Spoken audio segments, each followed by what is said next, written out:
В настоящето видео ще ви покажем как се създава фактура-продажба в програмен продукт плюс-минус. Документът се стартира от меню документи, като с ляв клик на мишката се маркира ред фактура-продажба и се избере бутон избор.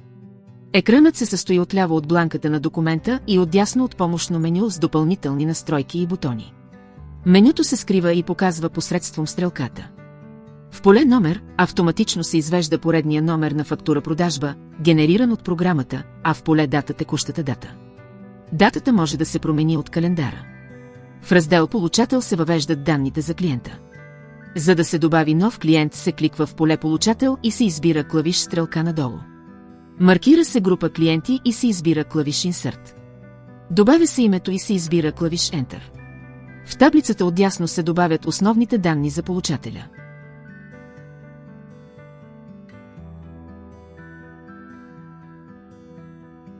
Те се записват с избор на бутон Запиши. Ако клиентът е нов и е регистриран по ДДС, е достатъчно в поле ЕИК да се въведе неговият БУЛСТАТ номер и да се избере клавиш Enter.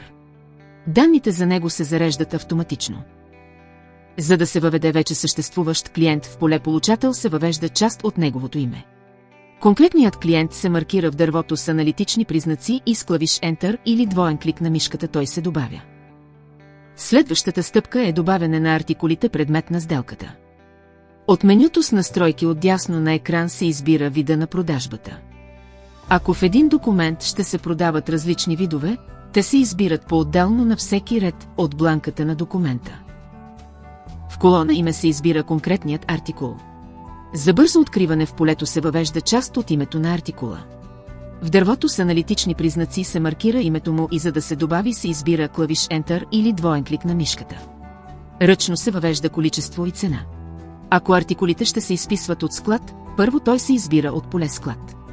Списъкът с обекти се стартира с двоен клик на мишката или клавиш стрелка надолу. Обектът се добавя с двоен клик на мишката или клавиш Enter.